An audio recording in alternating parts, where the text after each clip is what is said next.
Hi folks, I'm Alan Watt and this is cuttingthroughthematrix.com. You can also find me at Alan Watt, sentientsentinel.eu. It's the 29th of June, 2007. You know, I seldom go into town because I don't need much to begin with. I really don't need even to mingle with company. At least the sort of company you'll find in most towns, where everyone scurries around, no different than the bigger cities really. A little bit slower. Wherever there's a television culture, people are pretty well standardized the world over. Back in the 60s they talked about this too, the creation of a world culture. Then in the 70s they had meetings about it between Britain and U.S. to find out who would design the culture and who would lead the field in promoting it. The Council on Foreign Relations went over to their parent organization, the Royal Institute of International Affairs in London, and that's where it was all debated with other Council on Foreign Relations members from other countries, non-Commonwealth countries, joining in. It was discussed as to what methods would be used to propagate the culture. Not that it was a mystery how to create culture, it was always understood. The BBC had known right off the bat when it was started up as a propagandic institution in World War I via the radio. There was no need to relearn something as far as promoting propaganda. All they had to do was to find out how to put it over quickly in a radio type and in a television type format. They found that fiction, of course, was the easiest way to grab people's attention, especially if you gave them dramas and serial type dramas and left them with a cliffhanger where the hero was literally hanging on to life in some strange situation, knowing the public would tune in at the same time the next day to hear how it turned out. Nothing new again in this type of format. It had been used widely in ancient times on stage, even in ancient Greece, where traveling players came from the Middle East across the old world or the ancient world. And you find that towns and cities had to turn out to watch these dramas because they were authorized by kings and queens, because it was a prop. Generally, there was always a story involved to prop up the religion prevalent at the time, and also the king that was the head of the country.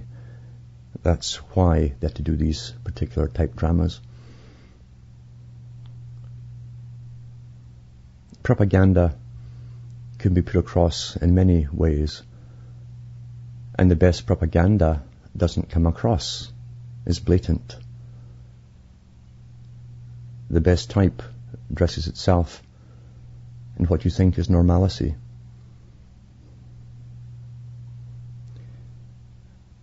To be more precise, it's what you think you accept as normalcy, because most people don't really question where anything comes from if everyone else is doing it, wearing it, or dancing to it. They think it's just what is. It never dawns on them that nothing within the structural system simply appears by itself, happenstance, out of the blue.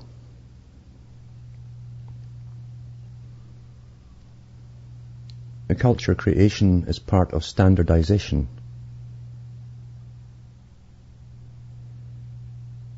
Even during the toughest times, when the church was the big stick controlling your mind, your thoughts, what you believed you knew, which was generally all that you did know, and that was from the Bible, or not even so much from the Bible, because before Protestantism came along, or Lutheranism, there really was no alternative to the Catholic Church. There had been some organizations formed which tried to be, but they were wiped out pretty swiftly. With the aid of kings and queens and armies and knights and commanders. But before that, as I say, there was no opposition to what was taught and authorized to be taught by the Church. It was fairly easy to keep a population ignorant with a ruling literary elite, at least a scribe faction, to give stories to the public. And much of what the people were taught wasn't even in the Bible. It was dogma that was inherited from an ancient Rome, from a pagan Rome, which, although it had stamped out, or thought it had stamped out most of the paganism, it couldn't help but reabsorb it back in, because there were so many elements in the paganism that people liked. It was a lot of it was to do with the human psyche. It was almost indispensable to have brought back in to the church. Therefore, much dogma was taught. And for centuries, the public were told all the stories from Adam to Eve onwards, and that's all they knew about anything. They'd never heard of the old philosophers that had existed thousands of years ago, or the other cultures that had existed in ancient times. They didn't know any of this. Their whole reality was revolved around the stories from priests, and selective stories at that, and often altered stories. For centuries, in fact, the traveling players who were authorized and licensed to travel, because those who can alter your mindset must be licensed and authorized by the state, all the way back to Plato's day. Plato advocated that even singers and poets and musicians should be licensed, because they wielded such tremendous power and influence over the young. So in the Middle Ages, the traveling troops went from castle to castle, or city-state to city-state, with approval. And they put on religious dramas, the same types over and over and over, which you'd think would get monotonous, but when you only had some kind of entertainment coming in, maybe twice a year or once a year, it was something that people look forward to, because people like fairs, and that's why the church made sure they always had specific holy days or holidays. That's where it comes from. The word holy itself still comes from the pagan roots, from the holly and the ivy, and the old grove, the ancient groves, where worship was done.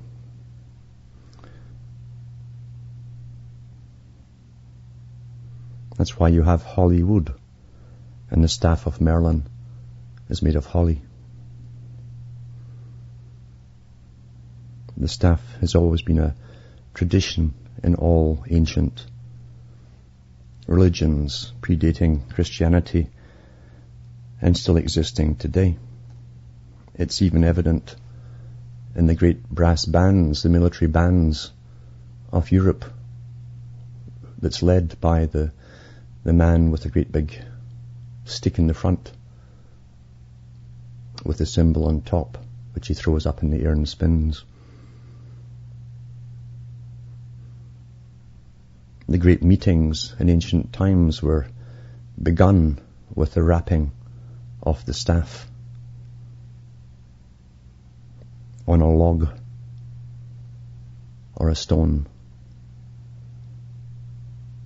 This transformed into the gavel of the judge as he starts and commences the court and closes the court with his decision. The gavel strikes the block. All ancient traditions coming down in a sublimated form through society and time, but understood by those who go up degrees. Therefore, you are what you think you know. What you think you know is bounced off others around you, and if they all agree with your thoughts and share the same thoughts and same ideas and opinions, you judge yourself as being sane and normal. It's very simple to alter culture, because culture is to grow. You grow something, you culture it. Like you'd culture bacterium or viruses in a petri dish. It's plastic. What is made right can be made wrong in a single generation. And if the proper sequences are understood and carried out and followed like formula, because that's all they are, is formula, the people will react in the same way as they have in the past. Anything that's happened in ages gone past can be reintroduced, and much of it has been reintroduced. If you give something a different name, the fact or the act being the same is disguised by terminology alteration.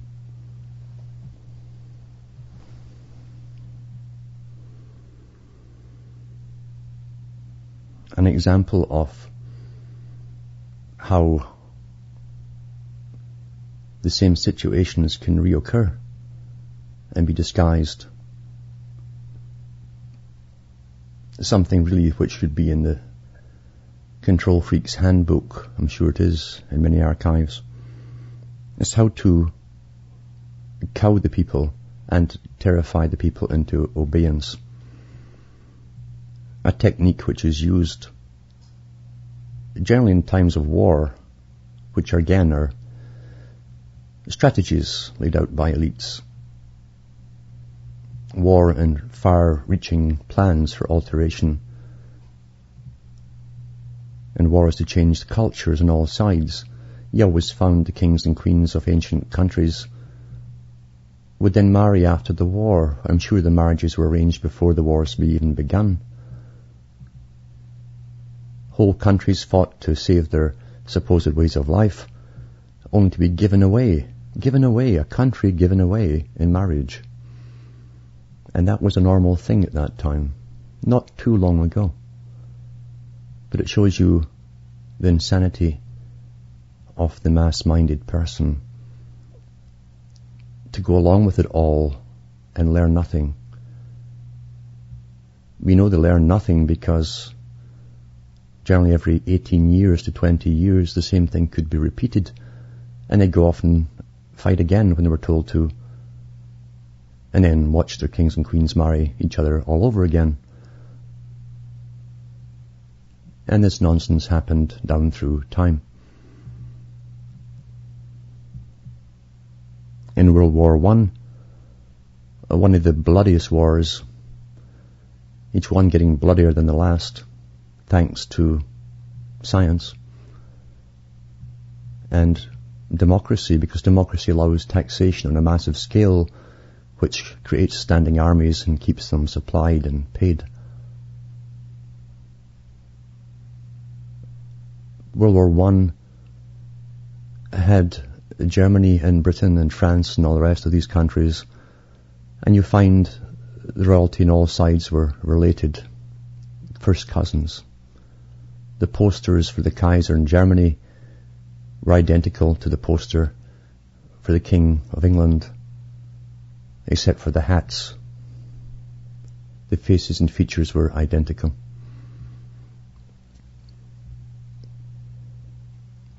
That's when the name of Saxe-Coburg-Gotha in England was changed to Windsor, a name they pulled out the hat from a King of England many centuries earlier.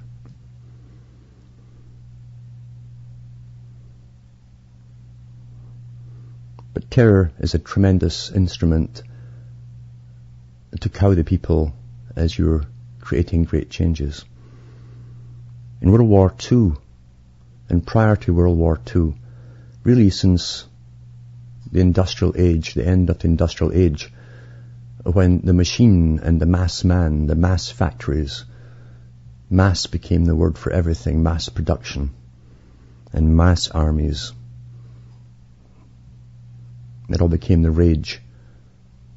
Every great old country of Europe armed themselves to the teeth and just itched to get wars going, because wars are very profitable for the bankers and the investors and those who supply massive armies with everything they wear, carry and use. It's a great way for disposable income, for debt creation. Every bullet, every shell fired has to be replaced.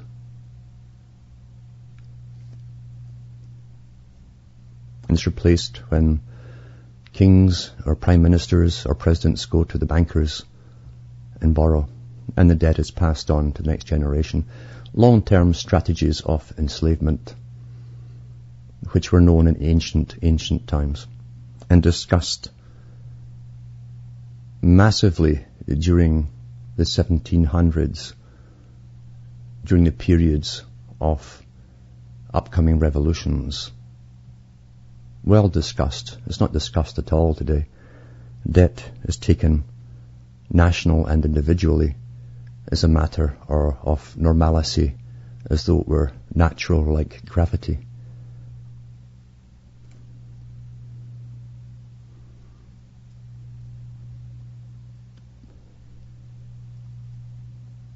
Yet the fearsome sight of the mass armies from World War I and then followed through to World War II,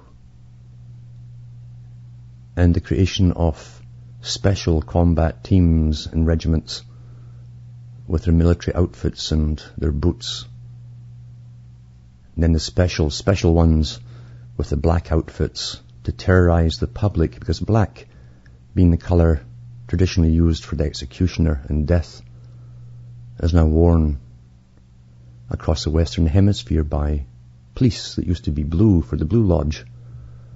Now they are the executioners, because they're no longer the servants, they are enforcers. Today, coming back from the little town, they used to call it a city, but it's a bit of a boast, of Sudbury, a town that really is still a mining town, although most of the ore today is shipped to China. It's its biggest export.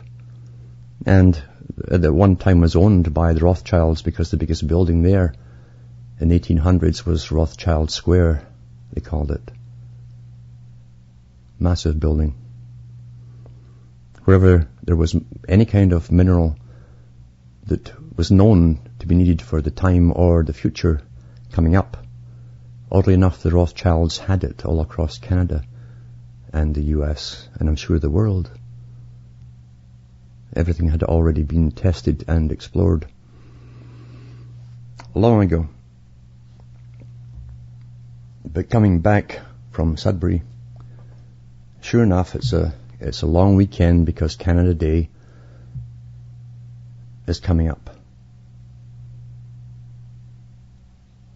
For about 10 or 15 years now, gradually, very gradually, the public have been trained. They're being stopped on the highway was to become a natural phenomena for your own good and safety. It began initially with Mothers Against Drunk Drivers, another not-for-profit, non-governmental organization heavily funded by the big foundations, and the woman who started it up in Ontario. An excuse really to get this ball rolling, to get the public used to being stopped until they don't complain anymore. The woman who started it up was given a promotion at the end, this head of the non-governmental branch for Ontario, and put on the board of the liquor licensing, the government organization that runs the booze. Nice seat, nice job if you can get it. Of course, they'd never say it was a payoff. And since then, we've had encroaching powers put upon the people, and they now have regular blitzes, a term the black-clad characters with their combat boots. This is policemen with combat boots. Guys who've been reared with G.I. Joe and Rambo and video games. They now become the cartoons. But the dangerous and scary thing is they can't tell the difference because they've never really grown up. And here they are wearing all this outfit. Outfits that people would run from in World War II because only special units of the German army, the Gestapo, or the SS wore them. Now it's prevalent all over Europe, and that's no coincidence. The same outfit, the little cap, everything's black, including, and then the boots are tucked in to the pants, or the pants are tucked into the boots, as if they're ready to go to war, and they call it a blitz, borrowed from the Blitzkriegs of Germany, World War II. The very term is borrowed. So they're making war upon the drivers. Now we've watched governments have wars upon poverty, and poverty increased. Wars on drugs, and drugs increased. Wars on everything. Now it's war on drivers, and war on smokers, and now it's to be war on obese people, according to the United Nations, where all these wars seem to originate from. As we're all trained in this massive global sheep pen, trained not to bleat too much, as we're bled a lot.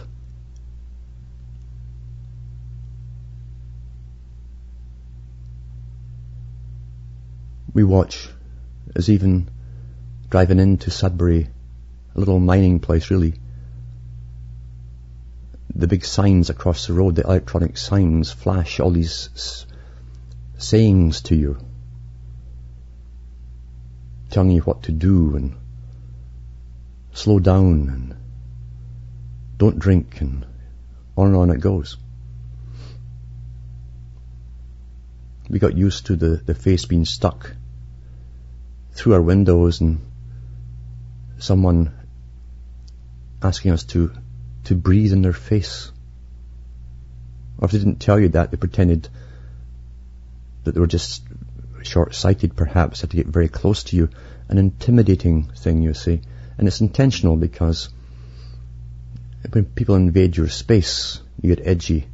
It's an animalistic, natural response not to, or to sort of push them away. So you know you can't push this fellow away, so you're being intimidated by a bully. That's why it's good when you're having holiday weekends to eat lots of garlic, lots and lots of garlic, before you go out on the road.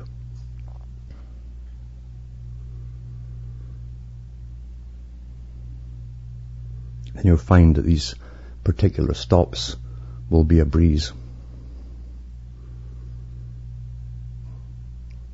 The public don't react now. They're used to being stopped with the blitzes. And come Tuesday, we'll have the PR, yes, even the police have PR spokespeople trained in public relations to double speak to the public, as they will give us a few jokes on some made-up things concerning drivers that they supposedly stopped, with ridiculous stories which are like jokes, to make us laugh as they tell us how many tickets they handed out, how many cars they pulled off the road, and how much money they pulled in for the government and themselves. Because you see, all these organizations and these businesses, and law is a business, are not only in the business of being paid by the taxpayer, they're all there to bring in more money, a form of profit.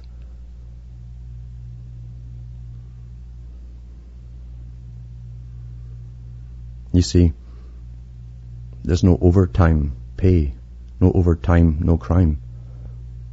And that's lots of money being made in these weekends as they pull in all the different people and the part-timers for their blitzes on the roads. Now, sure enough, you'll always have the crazy ones who will speed and crash, and life is a gamble. We live amongst crazy people. However, to intimidate millions for every crazy person out there is not an act of safety. It's an act of subjugating everyone else and punishing everyone else for the crimes of a few.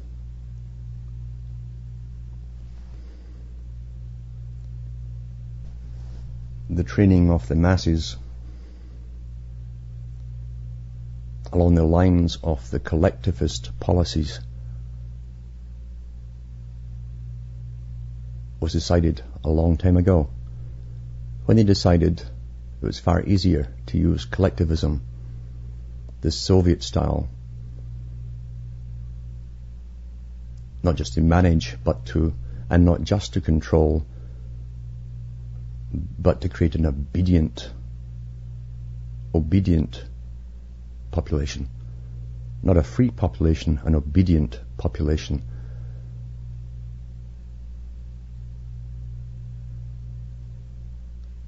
When the religions, which were bad enough at times in history, were gradually phased out, the scientific one took over.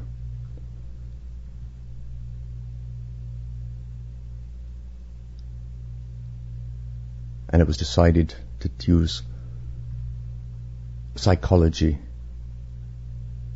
and traits of zoology and techniques of zoology and anthropology to be used on the people. In other words, you're a higher animal, but still an animal. You'll be treated like one and trained like one. And if you obey, you won't be given the rod. You'll be spared the rod, perhaps. Collectivism is the easiest way, with mass psychology being used and instilled and trained scientifically since the 1920s on. And now it's into the technotronic era, coupled with other techniques to dumb us down, physically as well as mentally. You do see the effects all around you. The war on obesity that's coming up now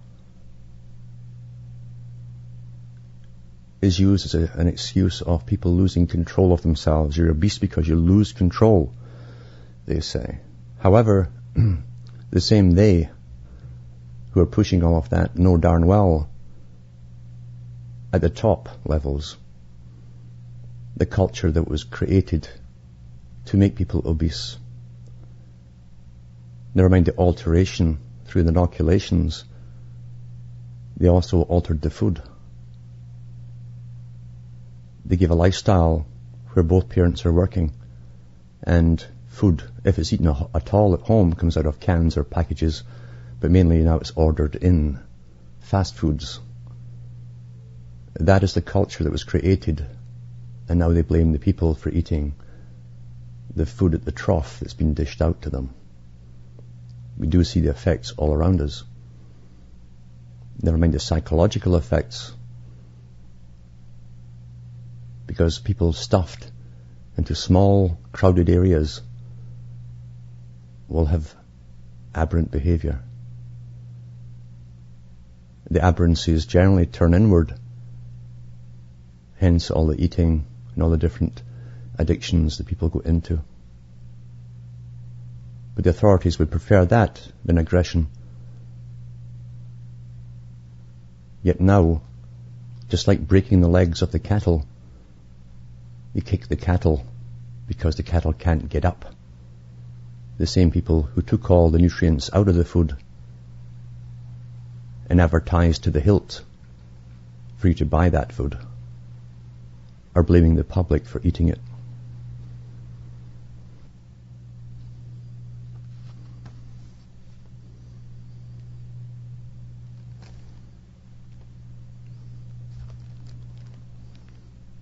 Now, with all this terrorism business, and it is a business, huge multi-billion-dollar business, which everyone who makes the weapons of war and the war mentality is involved in, with high technology and toys and gadgets and listening devices and cameras and snooping devices. This brave new world, a cleverly camouflaged totalitarianism under different words, but as I say, if it walks like a duck and quacks like a duck, regardless of the age, you can be assured it is a duck.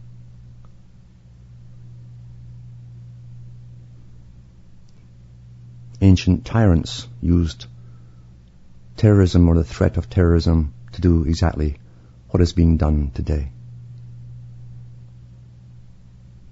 Everyone in a culture wants to be good. Good being following the rules that are given at that time from the elite down.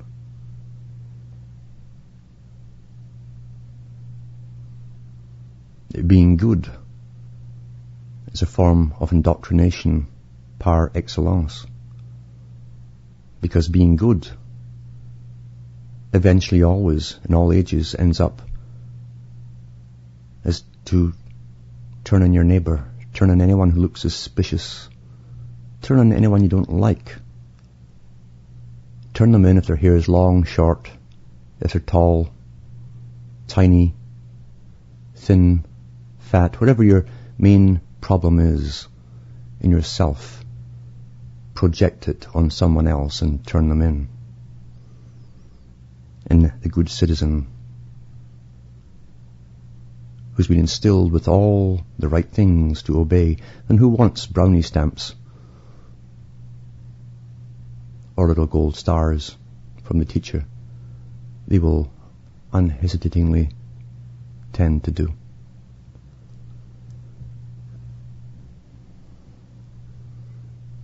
When everyone becomes a policeman on everyone else,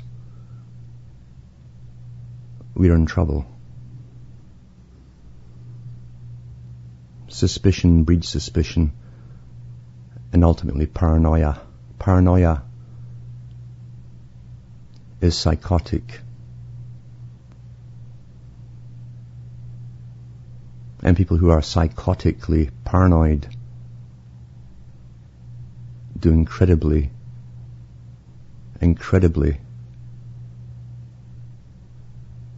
terrible things, be it from the top or be it from the bottom. It spreads like wildfire. We've seen it in the crazies of the past.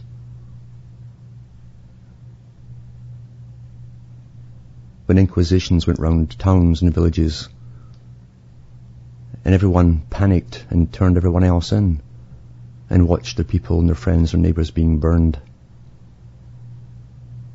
alive. Now we just watch them being whisked off to some camp in some other country where they're tortured. Centuries later, the same thing. Tortured by the same psychopathic recruits, which we find in all ages now, male and female.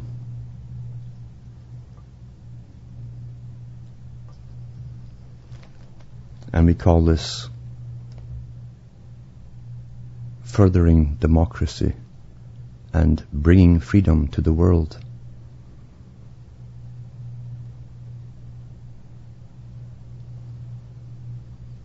A technique that's guaranteed to destroy what was left of society and the bonds of trust that's necessary for society to healthily maintain itself.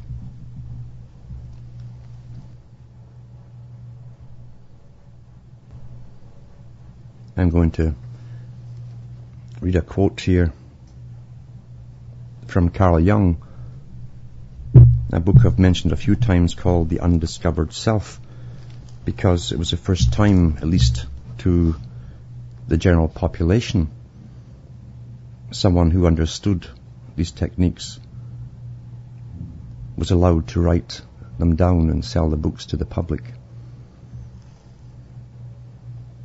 He understood the projection of guilt or anger within yourself that you can put on other people and point the finger, a technique that is childish, but you'll find many adults using it today in this day and age. This is what he says about the reasons that governments use. One of the many reasons the governments use for creating a police state. On page 54 of this book he says, fear that anarchic tendencies will thereby be let loose is a possibility that is greatly exaggerated, seeing that obvious safeguards exist within and without. Above all, there is the natural cowardice of most men to be reckoned with, not to mention morality, good taste, and, last but not least, the penal code. This fear is nothing compared with the enormous effort it usually costs people to help the first stirrings of individuality into consciousness, let alone put them into effect. And where these individual impulses have broken through too impetuously and unthinkingly, the doctor must protect them from the patient's own clumsy recourse to short-sightedness, ruthlessness, and cynicism. As the dialectical discussion proceeds, a point is reached where an evaluation of these individual impulses becomes necessary. By that time, the patient should have acquired enough certainty of judgment to enable him to act on his own insight and decision, and not from the mere wish to copy convention, even if he happens to agree with collective opinion. Unless he stands firmly on his own feet, the so-called objective values profit him nothing, since they then only serve as a substitute for character and so help to suppress his individuality. Naturally, society has an indisputable right to protect itself against arrant subjectivisms. But insofar as society itself is composed of de-individualized persons, see, this is a truth. A society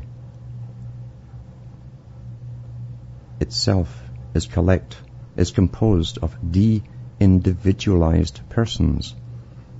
It is completely at the mercy of ruthless individualists. So here's your dialectic, you see. Let it band together into groups and organizations as much as it likes. It is just as banding together and the resultant extinction of the individual personality that makes it succumb so readily to a dictator. So when you think you're fighting something, and you're fighting for individual rights, and you begin to join all these groups, you'll find quickly the group mind takes over, the group mentality takes over, because it forms dogmas and rules right away. You lose your individual ability to reason and think.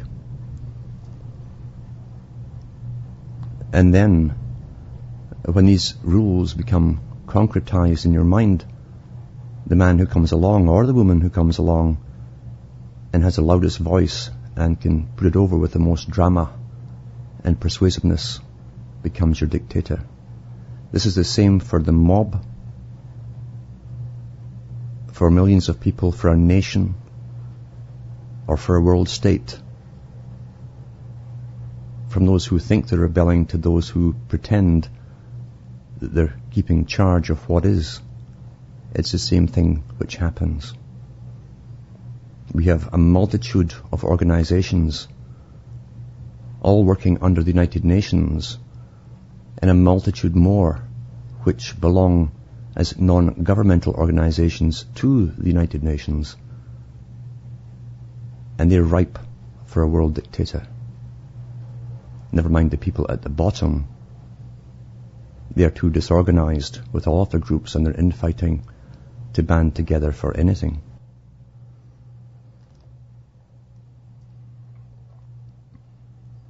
So he says here, is this banding together and the resultant extinction of the individual personality that makes it succumb so readily to a dictator. A million zeros joined together do not, unfortunately, add up to one. Ultimately, everything depends on the quality of the individual, but the fatally short-sighted habit of our age is to think only in terms of large numbers and mass organizations.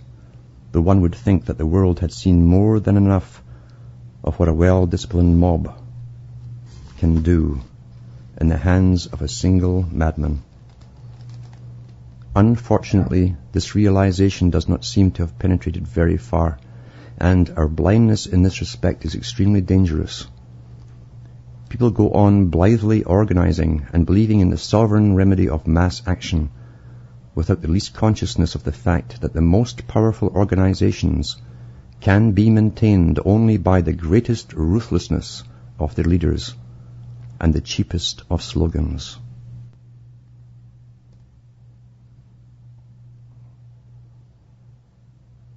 Now, it doesn't matter if it's something that's opposing or something that's pretending to keep a hold of and preserve.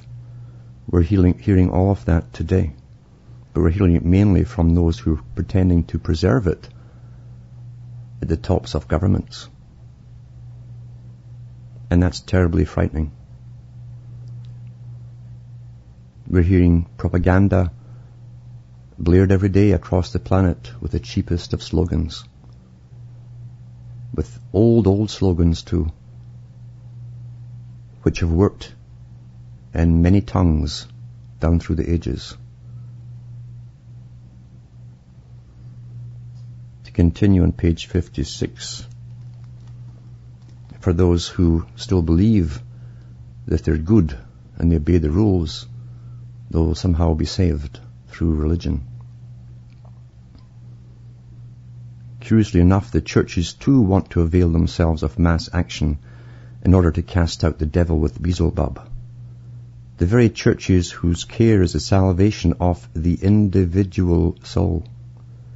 They too do not appear to have heard anything of the elementary axiom of mass psychology, that the individual becomes morally and spiritually inferior in the mass, and for this reason they do not burden themselves overmuch with the real task of helping the individual to achieve a metanoia, or rebirth of the spirit. Dio concedente. It is unfortunately only too clear that if the individual is not truly regenerated in spirit, society cannot be either. For society is the sum total of individuals in need of redemption. I can therefore see it only as a delusion when the churches try, as they apparently do, to rope the individual into a social organization and reduce him to a condition of diminished responsibility, instead of raising him out of the torpid, mindless mass and making clear to him that he is the most important factor, and that the salvation of the world consists in the salvation of the individual soul. It is true that mass meetings parade such ideas before him and seek to impress them on him by dint of mass suggestion, with the unedifying result that when the intoxication has worn off, the mass man promptly succumbs to another even more obvious and still louder slogan. His individual relation to God would be an effective shield against these pernicious influences did Christ ever call his disciples to him at a mass meeting? Did the feeding of 5,000 bring him any followers who did not afterwards cry, "Crucify him," with the rest, when even the rock named Peter showed signs of wavering? And are not Jesus and Paul prototypes of those who, trusting their inner experience, have gone their own individual ways, disregarding public opinion? This argument should certainly not cause us to overlook the reality of the situation confronting the church.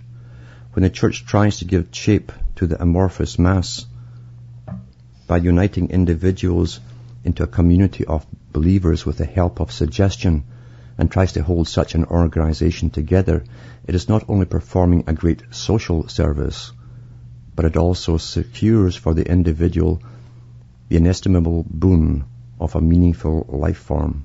These, however, are gifts which as a rule confirm certain tendencies and do not change them. As experience unfortunately shows, the inner man remains unchanged, however much community he has. His environment cannot give him as a gift that which he can win for himself only with effort and suffering. On the contrary, a favorable environment merely strengthens a dangerous tendency to expect everything to originate from outside.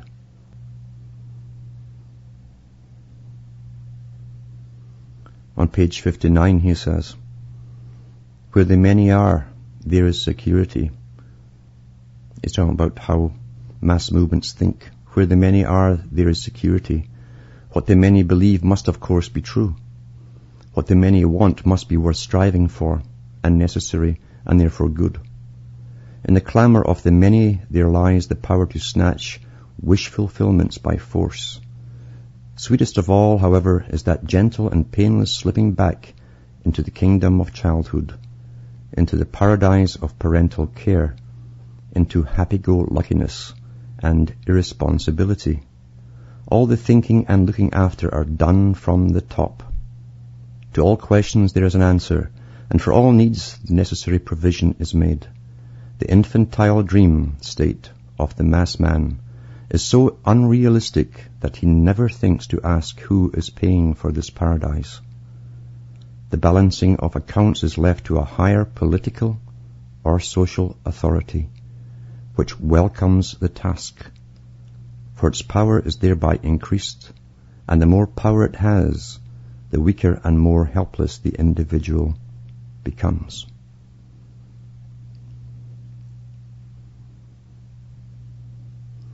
Wherever social conditions of this type develop on a large scale, the road to tyranny lies open, and the freedom of the individual turns into spiritual and physical slavery. Since every tyranny is ipso facto immoral and ruthless, it has much more freedom in the choice of its methods than an institution which still takes account of the individual. Should such an institution come into conflict with the organized state, it is soon made aware of the very real disadvantage of its morality, and therefore feels compelled to avail itself of the same methods as its opponent. In this way, the evil spreads almost of necessity, even when direct infection might be avoided. The danger of infection is greater where decisive importance is attached to large numbers and statistical values, as is everywhere the case in our Western world. The suffocating power of the masses is paraded before our eyes in one form or another every day in the newspapers, and the insignificance of the individual is rubbed into him so thoroughly that he loses all hope of making himself heard. The outworn ideals of liberty, equality, fraternity help him not at all, as he can direct this appeal only to his executioners, the spokesman of the masses.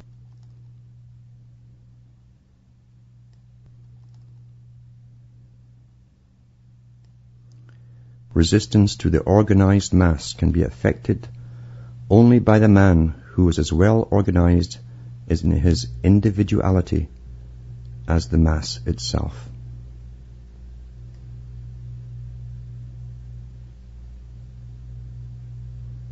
I would add to that, not only well organized in your individuality, but you're comfortable with your individuality. Most people lose it because they're not comfortable being an individual. It becomes a burden to them. They want acceptance.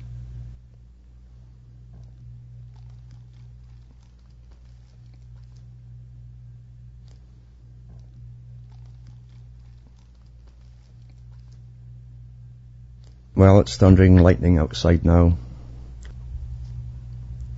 And the weather has broken a little, which is not bad because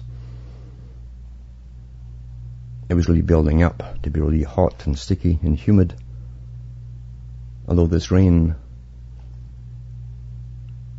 is loved by the mosquitoes, who cheer when it rains. They cheer. They keep singing, "We're winning, we're winning, we're winning."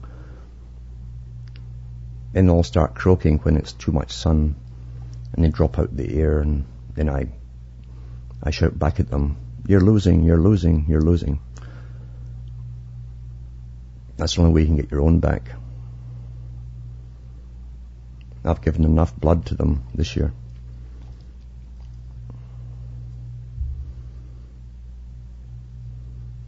It's also no coincidence, by the way, that if you look at the holidays between countries like Canada and the U.S., how close together they are, because they're all based on old solstices and special holy days and magic days. Which those at the top, at the very top, I don't mean the guys you vote in. Those at the top know. The societies, the secret societies, and the big foundations run by members of these secret societies now.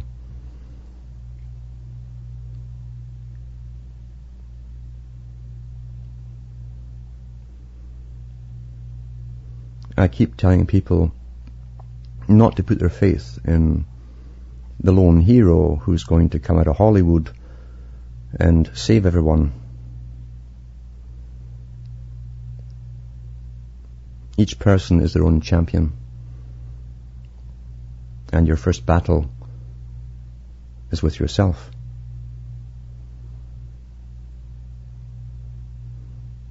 To be an individual will take some sacrifice. To be an individual will not win friends from the bulk of the populace. To be an individual, you might be very lonely. Can you stand loneliness?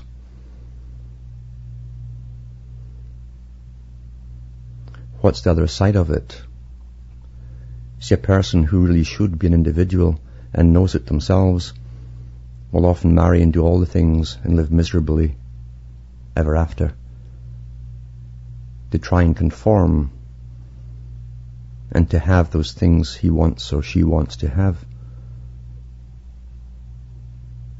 And yes, he will be accepted, and yes, there will be a face put on in public, but inside they're depressed.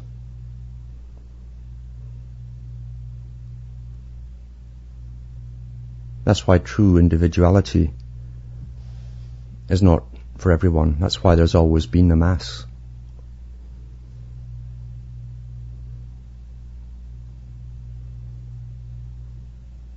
Studies down through the ages have shown that the masses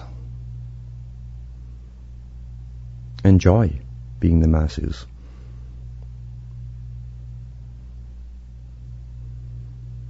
Witch hunts don't have to be done by churches.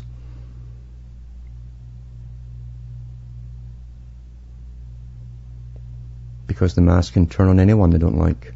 It's happened down through history. It's still happening today. The mass wants to be one, the same as the elite want them to be one.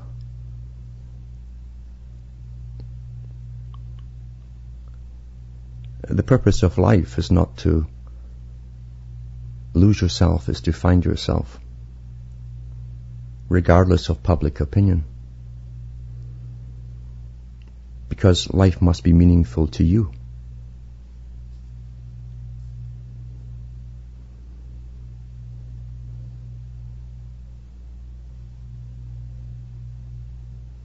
So this is Happy Canada weekend for Canada Day coming up. Eat lots of garlic. Don't speed. And next Wednesday, I believe it's the U.S.'s turn for their July break, the big one. Same thing there. So close as well as merging already. If you notice, you see they're merging everything. The money is becoming standardized, both sides of the borders. And the holidays are pretty well so close, they're good enough. They can make a United America's Day if they want to.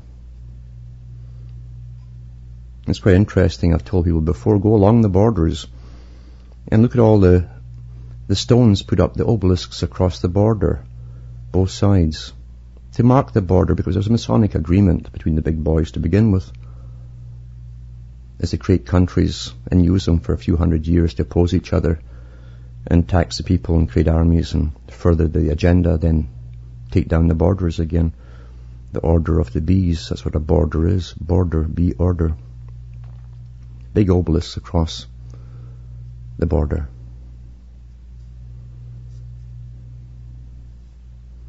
You'll find too that the final arbitration regarding where exactly the border should be was decided with our Rothschild, who was sent over from England eventually.